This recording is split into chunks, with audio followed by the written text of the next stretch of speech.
আর phone ধরতে বাধ্য নই, আমাকে চিঠি দিতে হবে। আমরা প্রজাতন্ত্রের এমন চাকর যে মালিককে জেলে ভরে দিতে পারি। ঔদ্ধত্যপূর্ণ কথাগুলো বলেন পটুয়াখালীর বাউফল উপজেলা নির্বাহী কর্মকর্তা আমিনুল ইসলাম। এ সময় তিনি দৈনিক কালের কণ্ঠের পটুয়াখালী জেলা প্রতিনিধি এবং বাউফল উপজেলা দুর্নীতি প্রতিরোধ কমিটির সভাপতি এইচ.এম. শহীদুল হককে জেলে ভরার হুমকিও দেন।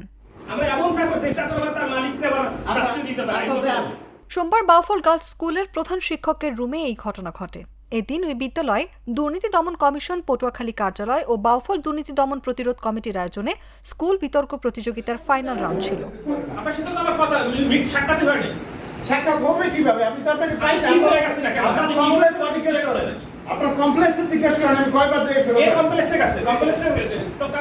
ওই কমিটির সভাপতি ও কালের কণ্ঠের প্রতিনিধি শহীদুল হক জানান, এই অনুষ্ঠানকে কেন্দ্র করে উপজেলা নির্বাহী অফিসারকে আমন্ত্রণ জানানোর জন্য বৃহস্পতিবার তার কার্যালয়ে প্রথম যাওয়া হয়, কিন্তু তিনি অফিসে ছিলেন না। এরপর শনি ও রোববার একইভাবে তাকে আমন্ত্রণ জানানোর জন্য প্রতিরোধ কমিটির লোকজন তার কার্যালয়ে গেলে তখনও তাকে পাওয়া যায়নি।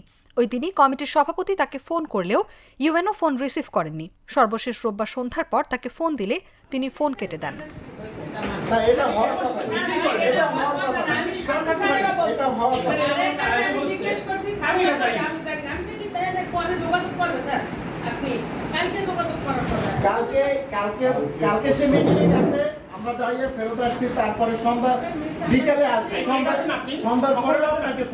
এদিকে ওই বিদ্যালয়ের প্রধান শিক্ষক জাহানারা বেগম তাকে আমন্ত্রণ জানালে তিনি অনুষ্ঠান স্থলে আসেন, এসেই চটে যান।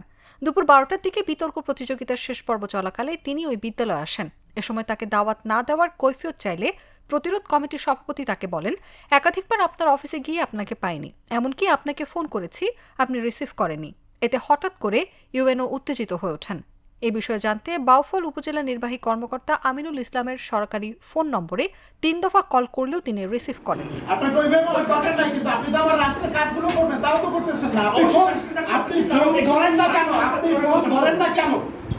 আপনি ফোন করতে বাধ্য,